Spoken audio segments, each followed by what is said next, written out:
Hello बच्चों, मैं हूं Hardik Panchal. Welcome back to my YouTube channel and right clips. बच्चों, हम जो है वो हिस्ट्री का फर्स्ट चैप्टर पढ़ रहे थे, करेक्ट। हमने इससे पहले कुछ टॉपिक रिवाइज किए थे, कुछ टॉपिक नए भी पढ़े थे हम लोगों ने। जिसमें हमने रिवाइज क्या किया था, हम लोगों ने फ्रांस रिवॉल्यूशन में क्या क्या हुआ था, ओके, वो हमने रिवाइज किया था। ठीक है, नए नए टॉपिक्स हमने पढ़े थे, करेक्ट बच्चों।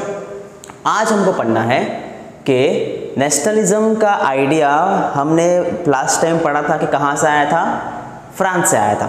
ठीक है, फिर धीरे धीरे सारे यूरोपियन कंट्रीज़ में वो आइडिया फैलने लगे थे। बस इतना काफ़ी नहीं था पूरे यूरोपियन कंट्रीज़ को अपने मोनार्की रूल से आज़ादी दिलाने का। ओके, समझ में आया? क्योंकि फ्रांस तो हेल्प कर रही थी, ठीक है, बाकी सब कंट्रीज़ की, लेकिन बाकी सब कंट्रीज़ को जो है वो अपने हिम्मत खुद से निकालनी थी, उनको खुद से अपने लोगों को यूनाइट करना था, वो सब काम उनका था।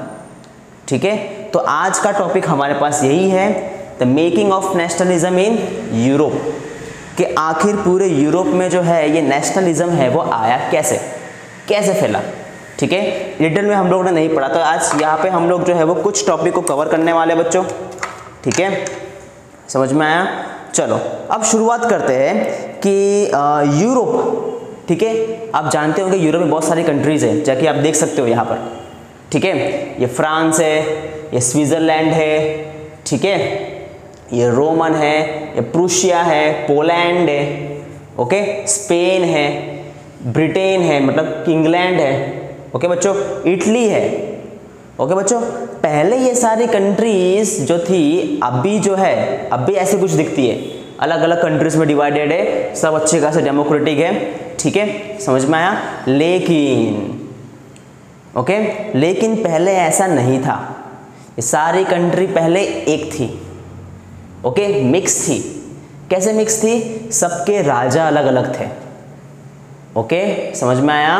सब किंगडम अलग अलग बटा हुआ था। They are not like this in the previous, in the past, okay, they are aligned, okay, और वो लोग सब जो है वो अलग अलग राजा के हुकूमत के अंदर थे, अलग अलग जगह, ओके, बहुत सारे राजा थे एक के अंदर ही।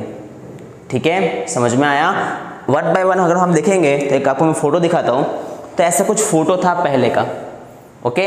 ये तो जो है वो लाइंस मैंने ड्रॉ की गई है, बट पहले अगर मैं लाइन हटा दूँ तो आपको सबको पूरा मिक्स दिखाई देगा, कौन सा फ्रांस, कौन सा जर्मनी। आप जो मैप को आप में दिखाना, मैप में दिखाना आपको शायद से थोड़ा सा हार्ड पड़ेगा बच्चों, ओके। चलो, तो एक एग्जांपल लेता हूं मैं कि इतने सारा, एग्जांपल से पहले एक बात बोलता हूं कि इतना सारा जो है वो मिक्स था, तो लोगों के अंदर यूनिटी आई कैसे? मिक्स मतलब कैसे? अलग अलग जगह का अलग अलग राजा। ठीक है, अब क्या होता था कि लोगों को राजा के अगेंस्ट जाना है, मोनार्की रूल के अगेंस्ट जाना है। क्यों? क्योंकि उनको भी गवर्नमेंट चाहिए, उनको भी जो है वो डेमोक्रेटिक कंट्री चाहिए। ठीक है, तो यूनिटी कहाँ से आई लोगों के अंदर? ठीक है, आएगी कैसे आएगी? ओके, ये कितनी बड़ी प्रॉब्लम होती थी। एक एग्जांपल लेता हूँ मैं आपको, आप सबने नाम सुना होगा हैब्सबर्ग एम्पायर। ठीक है, मैं ज़रा आपको उसका मैप दिखाता हूँ हैब्सबर्ग एम्पायर का। एक्चुअल में हैब्सबर्ग एम्पायर था क्या? ओके, तो हैब्सबर्ग एम्पायर था बच्चों, ये जो है वो जर्मनी और ऑस्ट्रिया के आसपास था। ओके, अगर आप जो है वो यहाँ पर देख सकते हो, ठीक है, तो ये पूरा जो है वो जर्मनी और ऑस्ट्रिया, ये दिख रहा है हैब्सबर्ग एम्पायर पूरा जर्मनी ऑस्ट्रिया था। अब इसकी बात करता हूँ, सिर्फ हैब्सबर्ग एम्पायर को हम जूम करते हैं और देखते हैं इसके अंदर क्या क्या है। ओके बच्चों, चलो अभी ज़रा जूम करके देखते हैं, मैं दिखाता हूँ मैं आपको, ठीक है, क्या क्या है। आपको ये नाम समझ में आ रहा है? Tyrol and Austria. यहाँ पे बच्चों जर्मन स्पीकिंग लोग रहते थे। ये पूरा हैब्सबर्ग एम्पायर का मैप है, हमने उसको जूम किया हुआ है, और यहाँ पे हम उस मैप के बारे में अलग अलग लोग, अलग अलग लैंग्वेज बोलने वाले लोग कहाँ कहाँ अलग अलग जगह पर रहते थे, हम वो पढ़ने वाले। ठीक है, यहाँ पे हम वो पढ़ रहे बच्चों। ओके बच्चों, समझ में आया? तो यहाँ की बात करता हूँ मैं कि आपको ये टेरोल और ऑस्ट्रिया दिख रहा है, यहाँ पे कौन से लोग थे? जर्मन स्पीकिंग लोग थे। ओके, ये वेनेटिया और लोम्बार्डी, यहाँ पे इटली स्पीकिंग लोग थे, जो इटली बोलते थे वो लोग थे यहाँ पर। ओके, समझ में आया? आपको ये हंगरी दिख रहा है, यहाँ पर मेगियार बोलने वाले लोग थे। ओके, समझ में आया? ये पूरा ग्लेशिया एरिया है, इसको हम नाम देते हैं ग्लेशिया, आपके बुक में नाम दिया गया है ग्लेशिया।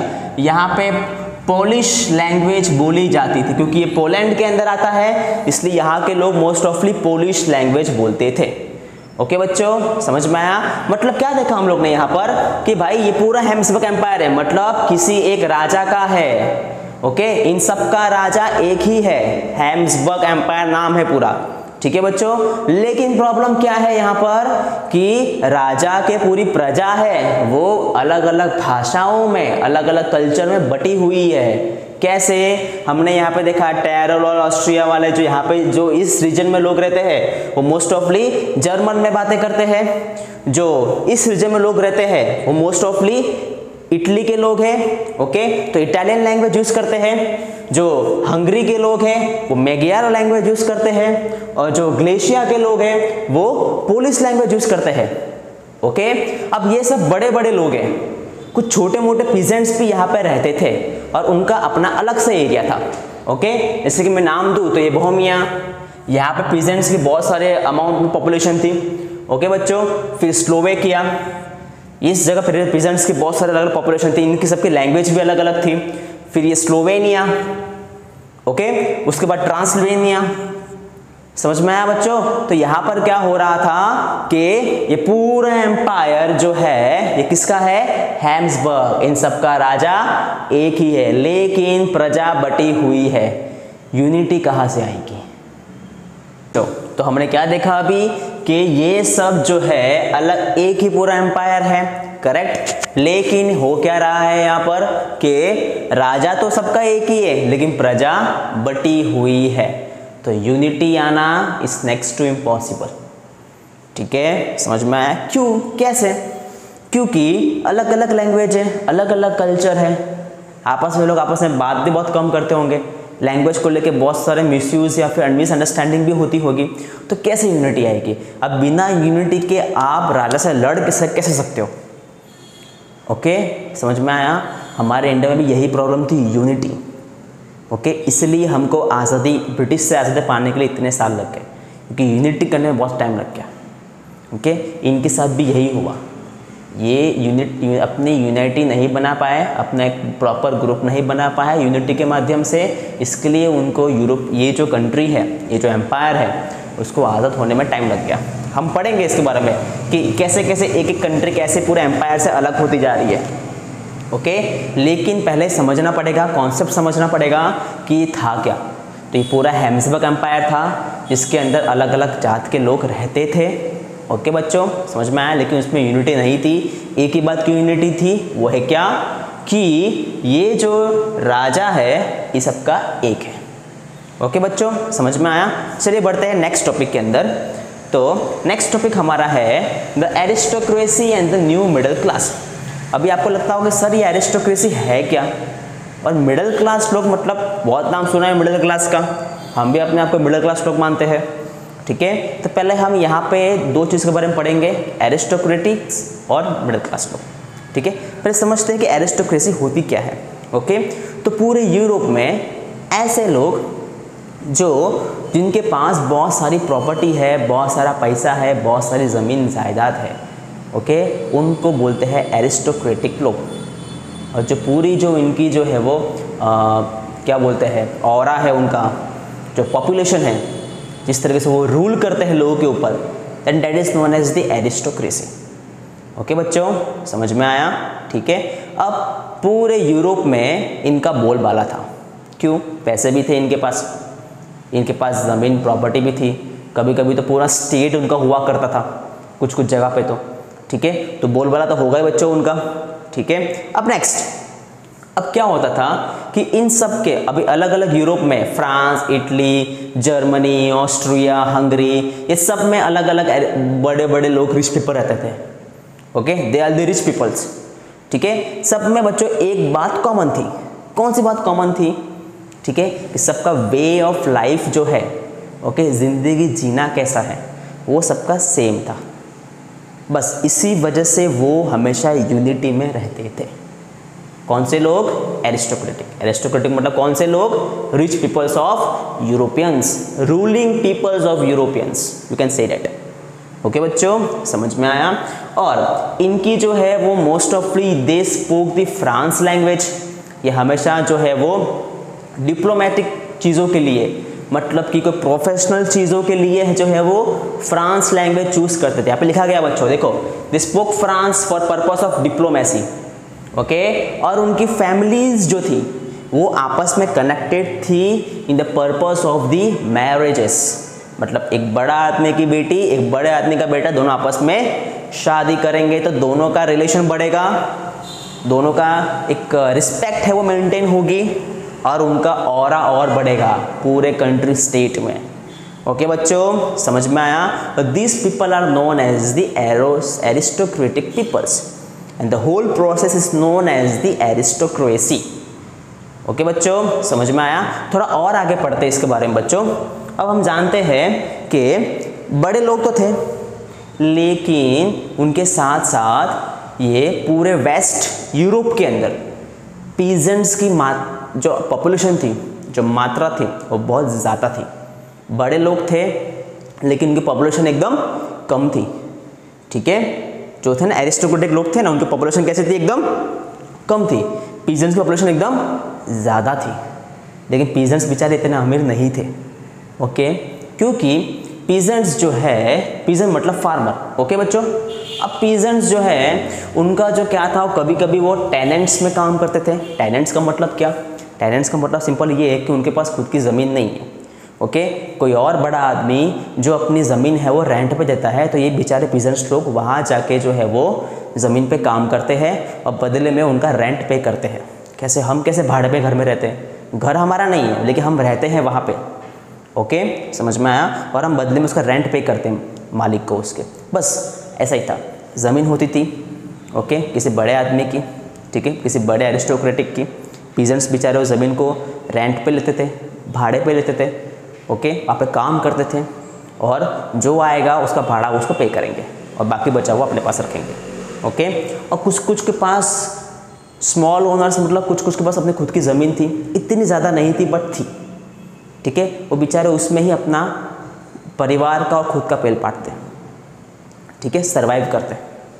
ओके बच्चों, समझ में आया। कुछ कुछ जगह पे जैसे कि ईस्टर्न एंड सेंट्रल यूरोप में एक अलग सा सिस्टम था, एक अलग पैटर्न था, वो है सर्फ्स का। ये नाम दिख रहा है आपको, सर्फ, SERFS। याद आया बच्चों सर्फ्स क्या है? मैंने आपको बताया था पिछले लेक्चर में सर्फ्स क्या होते हैं। ओके, सर्फ्स ऐसे लोग होते हैं जिनके पास खुद की ना प्रॉपर्टी होती ना काम करना होता है।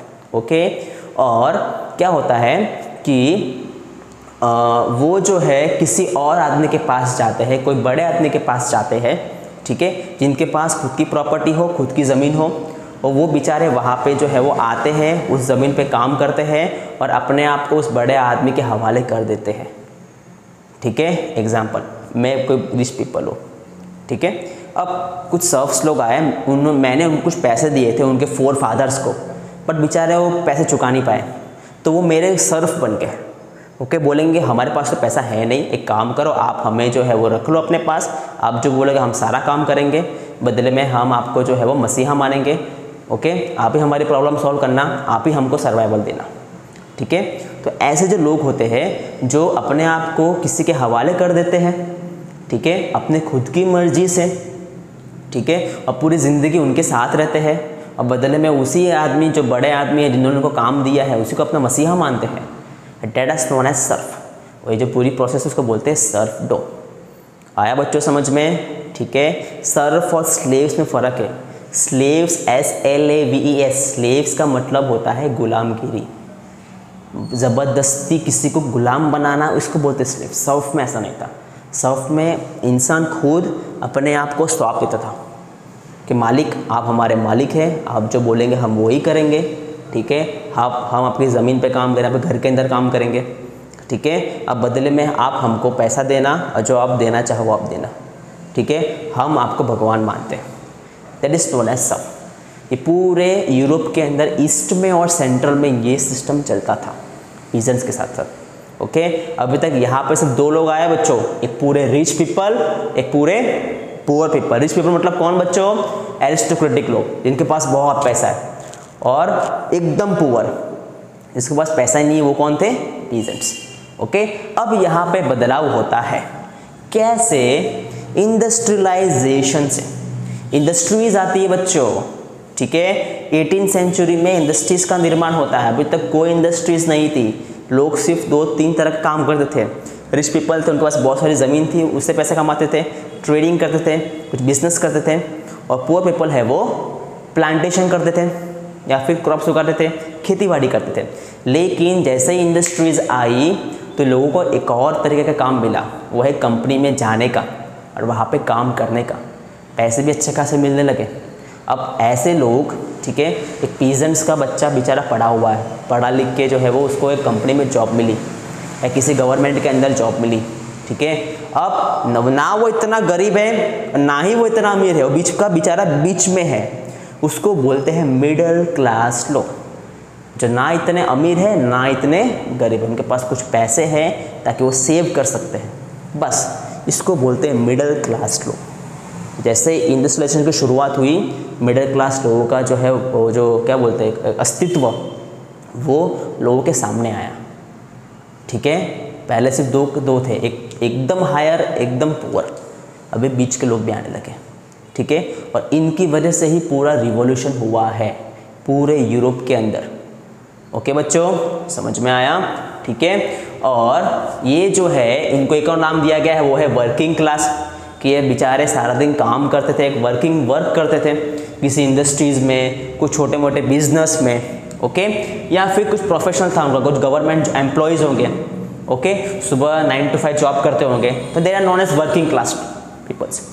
ओके, समझ में आया। बस इनकी वजह से इनकी मेंटलिटी जो है ये चेंज हुई। उन्होंने लगा कि भाई बाहर की दुनिया तो बहुत ही अलग है, हमारे पापा जो खेती बाड़ी करते थे उनको तो पता ही नहीं बाहर की दुनिया के बारे में, यहाँ तो कुछ और ही चल रहा है, ना हमारे पास राइट्स है, ना प्रॉपर्टी है, ना कुछ है, हमको डराया थमका जा रहा है, ठीक है।